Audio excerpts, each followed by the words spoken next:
வணக்கம் மாணவ செல்வங்களே! திடப்பொருட்களின் கலவையின் பரப்பளவு பற்றி நீங்கள் முன்னர் அறிந்திருக்கிறீர்கள். இன்று இந்த பகுதியில் நாம் திடப்பொருட்களின் கலவையின் அளவை பார்க்கப் போகிறோம்.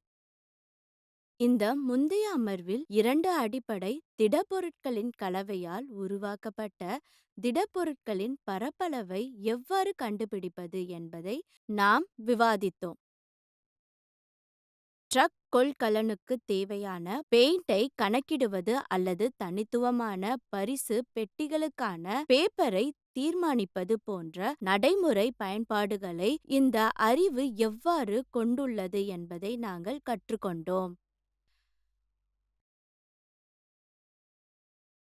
இப்பொழுது தொகுதி கலவையை உள்ளடக்கிய ஒரு காட்சியை கருத்தில் கொள்வோம். அங்கு ஒரு பொருள் வைத்திருக்கக்கூடிய இடத்தில் அளவை புரிந்து கொள்வது முக்கியமானது.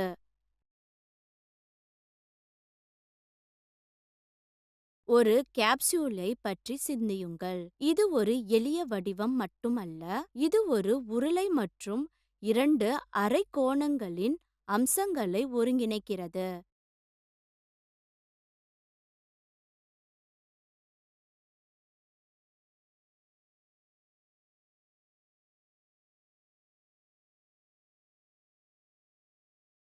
இது எவ்வளவு மருந்தை வைத்திருக்க முடியும் என்பதை கண்டுபிடிக்க இந்த வடிவங்களில் ஒருங்கிணைந்த அளவை கணக்கிட வேண்டும். கட்டிடக் கலைஞர்கள் கட்டிடங்களை வடிவமைப்பது மற்றும் பொறியாளர்கள் தொகுதிகளை இணைப்பதன் மூலம் கட்டமைப்புகளை உருவாக்குவது போல் நிஜ உலக பிரச்சனைகளை தீர்க்க தொகுதிகளை இணைக்கும் உலகில் சிக்கல்களை தீர்க்கப் போகிறோம். கற்றுக்கொள்வீர்கள். சிக்கலான முப்பரிமாண வடிவங்களை எளிமையான கூறுகளை உடைத்து அவற்றின் ஒருங்கிணைந்த தொகுதிகளை கணக்கிட உதவுகிறது.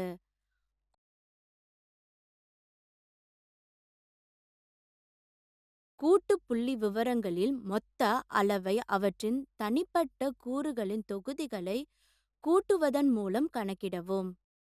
இட உபயோகத்தை மேம்படுத்த கொள்கலன் வடிவமைப்பு, கட்டிடக்கலை மற்றும் பொறியியல் உள்ளிட்ட நிஜ வாழ்க்கை சூழ்நிலைகளுக்கு தொகுதி கணக்கீடுகளை பயன்படுத்தவும். முக்கிய வார்த்தைகள்: தொகுதிகள், சேர்க்கை, சிக்கலான வடிவங்கள், சட்டசபை, பிரித்தெடுத்தல், கூறு வடிவம். இப்பொழுது நாம் ஒரு சிக்கலை தீர்ப்போம். மரத்தால் செய்யப்பட்ட ஒரு பேனா ஸ்டாண்ட் ஒரு கனசதுர வடிவில் பேனாக்களை வைத்திருக்க 4 கூம்பு தாழ்வுகளுடன் உள்ளது.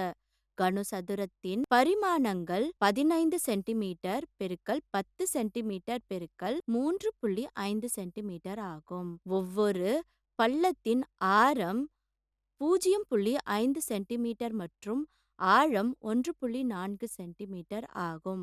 முழு நிலையிலும் மரத்தின் அளவை கண்டறியவும். தீர்வு கொடுக்கப்பட்டது. கனசதுரத்தின் பரிமாணங்கள் ஈடு 15 centimetre x 10 centimetre x 3.5 centimetre.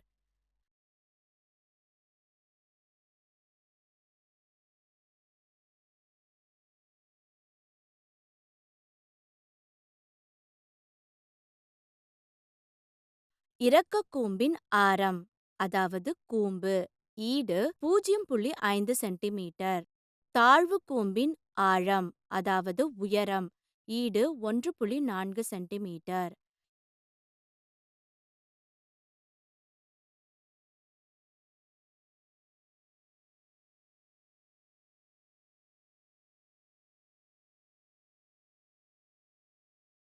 இந்த கேள்வியின் இறக்க கூம்பிற்கு பிறகு முழு மரத்தின் அளவை கண்டுபிடிக்கும்படி எங்களிடம் கேட்டுள்ளனர். எனவே மரத்தின் அளவை பெற தாழ்வுகளின் கூம்பு அளவை கழிக்க வேண்டும். கனசதுரத்தின் கன அளவு ஈடு L பெருக்கல் B பெருக்கல் H என்பது நமக்கு தெரியும். இப்பொழுது சூத்திரத்தில் உள்ள மதிப்புகளை மாற்றவும். நாம் பெறுகிறோம். ஈடு 15 பெருக்கல் 10 பெருக்கல் 3.5. ஈடு 15 பெருக்கல் 35.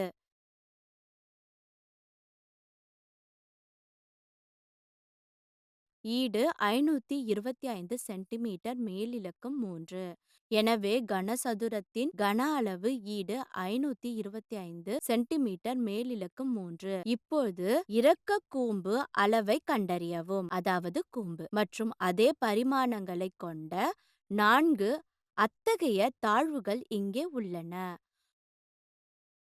கூம்பின் தொகுதி ஈடு 4 1/3 x பெருக்கல் பை 2h. இப்போது சூத்திரத்தில் உள்ள மதிப்புகளை மாற்றுவதன் மூலம் நாம் பெறுகிறோம்.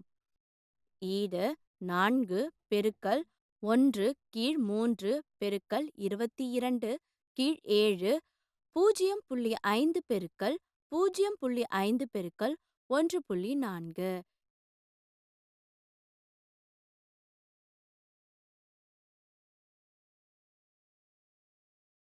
ஈடு 4 பெருக்கல் 1/3 பெருக்கல் 22 பெருக்கல் 0.5 பெருக்கல் 0.5 பெருக்கல் 0.2. ஈடு 4 பெருக்கல் 22 பெருக்கல் 0.5 பெருக்கல் 0.5 பெருக்கல் 0.2 கீழ் 3. ஈடு 1.46 சென்டிமீட்டர் மேலிலக்கம் 3. எனவே மரத்தில் உள்ள 4 தாழ்வுகளின் அளவு ஈடு 1.46 சென்டிமீட்டர் மேலிலக்கம் 3. எனவே முழு மர நிலைப்பாட்டின் அளவு ஈடு கன சதுரத்தின் அளவு கழித்தல் 4 தாழ்வுகளின் அளவு, அதாவது கூம்புகள். ஈடு 525 கழித்தல் 1.46 ஈடு 523.54 சென்டிமீட்டர் மேலிலக்கம் 3. இப்பொழுது மற்றொரு சிக்கலை தீர்ப்போம். ஒரு திட இரும்பு துருவமானது உயரம் 220 சென்டிமீட்டர் மற்றும் அடிப்படை விட்டம் 24 சென்டிமீட்டர் கொண்ட உருளையை கொண்டுள்ளது. இது 60 சென்டிமீட்டர் உயரம் மற்றும் 8 சென்டிமீட்டர் ஆரம் கொண்ட மற்றொரு சிலிண்டரால் மிஞ்சப்படுகிறது.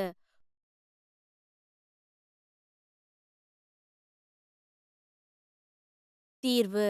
இந்த கேள்வியின் கம்பத்தின் நிறையை கண்டறிய சொல்லியிருக்கிறார்கள். எனவே இந்த விஷயத்தில் நாம் ஒவ்வொரு உருளையின் கன அளவை கண்டுபிடித்து துருவத்தின் முழு நிறைவையும் பெற 2 உருளையின் அளவை சேர்க்க வேண்டும்.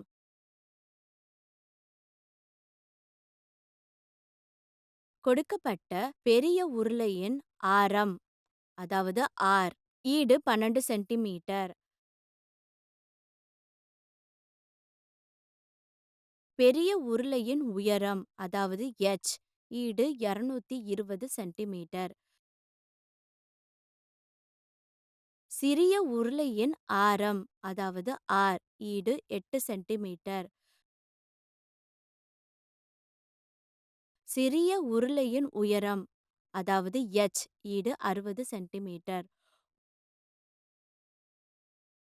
உருளையின் அளவு ஈடு பை r மேலிலக்கு 2 h என்பது நமக்கு தெரியும். இப்போது சூத்திரத்தில் பெரிய உருளையின் மதிப்புகளை மாற்றவும். ஈடு 3.14 பெருக்கல் 12 பெருக்கல் 12 பெருக்கல் 220.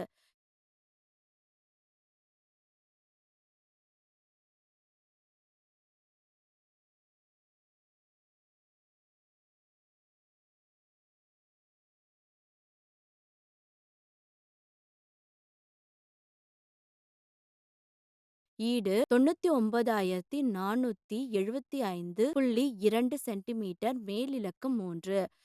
இப்போது சூத்திரத்தில் உள்ள மதிப்புகளை மாற்றுவதன் மூலம் சிறிய உருளையின் அளவை கண்டறியவும். சிறிய உருளையின் அளவு ஈடு பை ஆர் மேலிலக்கு 2 எச் ஈடு 3.14 பெருக்கல் 8 பெருக்கல் 8 பெருக்கல் 60.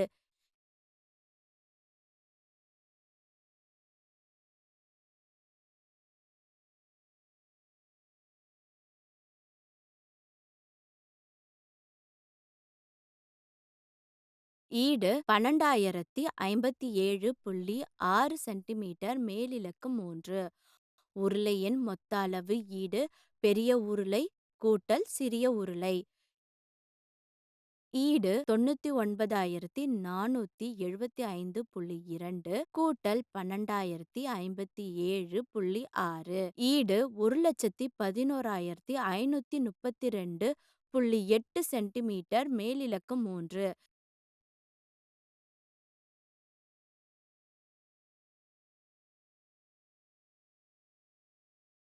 இப்பொழுது துருவத்தின் பெருந்திரளை கண்டுபிடிப்போம். 1 சென்டிமீட்டர் மேலிலக்கு 3 இரும்பு கம்பத்தின் 8 கிராம் உள்ளது. 18 ஈட்டம் கிராம். 1,11,532.8 ஈட்டம் என்ன? குறுக்கு பெருக்கல் மூலம் நாம் பெறுகிறோம். முழு துருவத்தின் நிறை ஈடு 1,11,532.8 பெருக்கல் 8 ஈடு 8,92,262.4 கிராம் ஈடு 892.264 கிலோ. திடப்பொருட்களின் கலவையின் அளவை கண்டறியும் பொழுது ஒவ்வொரு திடப்பொருட்களின் கன அளவையும் தனித்தனியாக கணக்கிட்டு தேவைக்கேற்ப அவற்றை கூட்டவும் அல்லது கழிக்கவும். அலகுகளுக்கு கவனம் செலுத்துங்கள் மற்றும் கணக்கீடுகள் முழுவதும் அவை சீரானதாக இருப்பதை உறுதி செய்யுங்கள். நிறை ஈடு அடர்த்தி பெருக்கல் தொகுதிக்கான சூத்திரம். தொகுதிகளை கணக்கிடுவதன் மூலம் இடத்தை எவ்வாறு மேம்படுத்துவது என்பதை புரிந்து கொள்வது நிஜ உலக சிக்கல்களை தீர்க்க பயன்படுத்தக்கூடிய மதிப்புமிக்க திறமையாகும். நிஜ உலக பயன்பாடுகள் வடிவமைப்பு கட்டுமானம் மற்றும் பொருட்களை மேம்படுத்துதல் தொடர்பான நடைமுறை சிக்கல்களை தீர்ப்பதில் வடிவியல் முக்கிய பங்கு வகிக்கிறது.